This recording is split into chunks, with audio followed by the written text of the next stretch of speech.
Halo teman-teman semua, di video ini saya akan melanjutkan pembahasan kita yang di part sebelumnya, di mana kali ini kita akan melanjutkan pembahasan mengenai 15 alasan mengapa arsitektur lanskap itu sangat penting. Langsung saja kita lanjut ke poin yang ke-8. Yang ke-8, melindungi tanaman. Tanaman dan pohon sebagai penyeimbang lingkungan tentunya berperan penting dalam hidup manusia. Sebagai arsitek lanskap, melindungi tanaman merupakan bagian yang tak terpisahkan, di mana tanaman dan pohon merupakan elemen dan tool yang digunakan dalam profesi ini. Tanaman dan pohon membutuhkan tanah yang berkualitas tentunya, lalu jumlah air yang sesuai, exposure matahari, dan bahkan perlindungan yang baik terhadap hama agar tanaman tumbuh secara baik dan juga maksimal. Nah, hal ini dicapai dengan peran serta atau rekomendasi dari seorang arsitek lanskap loh. Yang ke-9, roof garden dan landscape ruang terbatas. Meledaknya pertumbuhan penduduk dan populasi di dunia, tentunya hal ini menyebabkan berkurangnya ruang terbuka hijau untuk taman dan hutan kota. Nah, keterbatasan ruang hijau ini perlu disiasati dengan memperkenalkan roof garden dan lanskap pada ruang-ruang terbatas. Sedikit banyak kita sudah familiar dengan roof garden yang sudah diterapkan pada atap-atap rumah dan bangunan-bangunan. Nah, ternyata bukan saja karena tujuannya agar terlihat indah, teman-teman. Namun, keberadaan roof garden juga membawa banyak keuntungan lain yang luar biasa. Roof garden itu sustainable dalam banyak hal, seperti membantu membersihkan udara kota, menahan air hujan, dan melindungi keanekaragaman hayati. Yang 10, fungsi ruang dan konektivitas. Arsitektur lanskap memberikan emphasis terhadap elemen-elemen yang berharga dan menarik nih.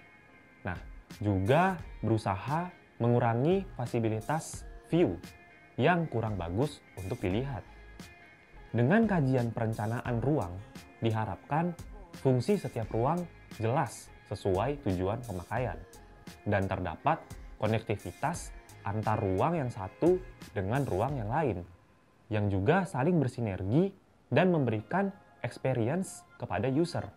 Yang ke-11, rekreasi, olahraga, dan pengalaman outdoor.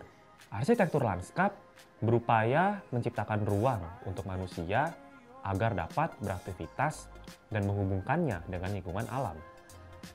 Beberapa aktivitas lainnya yaitu untuk rekreasi, olahraga, maupun bersosialisasi. Dengan adanya ruang terbuka hijau yang mendukung kegiatan rekreasi dan olahraga, tentunya sangat bermanfaat bagi kebutuhan orang banyak. Semakin banyaknya ruang dan kesempatan untuk berolahraga, tentunya dapat membantu pola hidup sehat penduduk. Ruang rekreasi dan olahraga outdoor lebih mudah diakses, bebas biaya dan menyenangkan.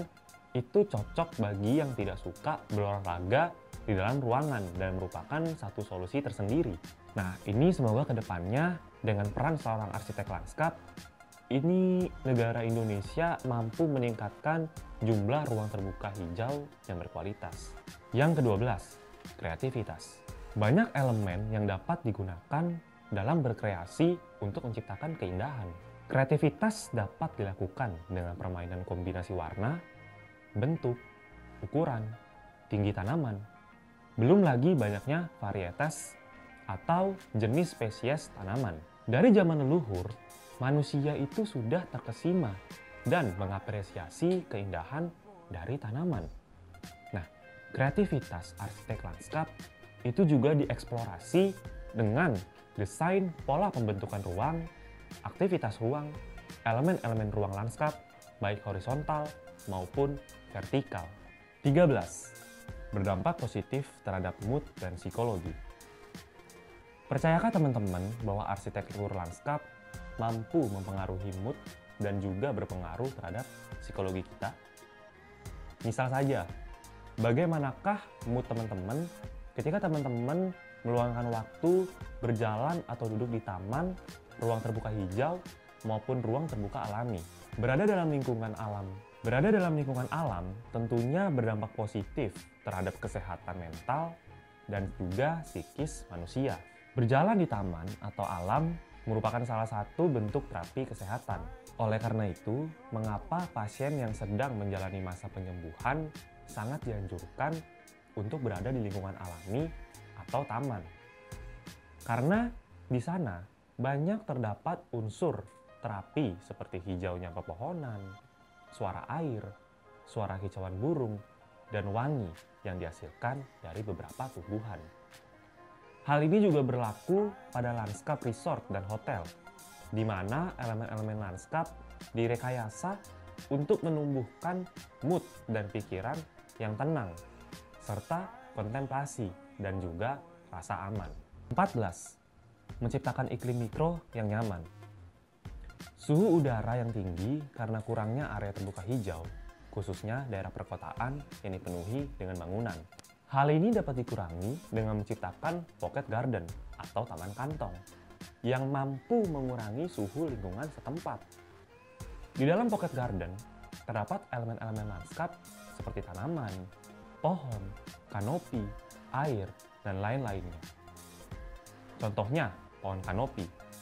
Nah, kita akan merasa nyaman dan sejuk jika berada di bawahnya.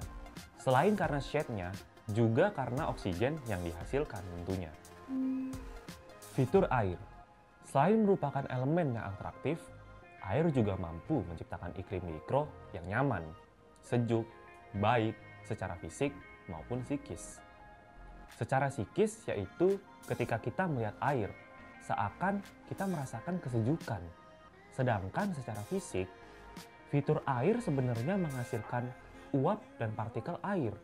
Kemudian, uap dan partikel air ini terbawa oleh angin sehingga lingkungan setempat terasa lebih sejuk. 15. Ruang atraktif.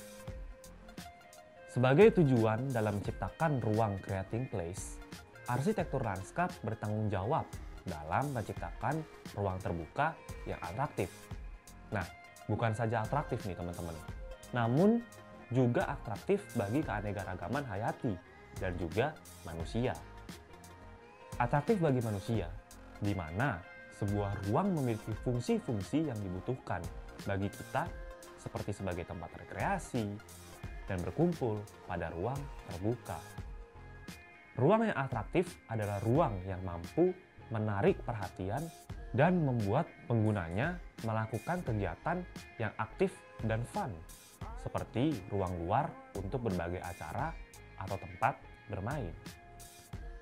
Dengan tidak meninggalkan fungsi ekologisnya, sebuah karya arsitektur lanskap juga harus mampu menarik perhatian dan menjadi tempat hidup keanekaragaman hayati, seperti kehadiran burung-burung yang mampu membantu dalam proses polinasi tumbuhan dan mikroorganisme yang membantu dalam menjaga keseimbangan ekosistem. Jangan lupa untuk subscribe, like, komen, dan pastikan untuk mengaktifkan lonceng notifikasinya untuk teman-teman tidak ketinggalan info update dari video DigiLarge terbaru. Sekian untuk pembahasan di video kali ini. Saya Brema. Sampai berjumpa di Kacamata Arsitek Lanskap selanjutnya.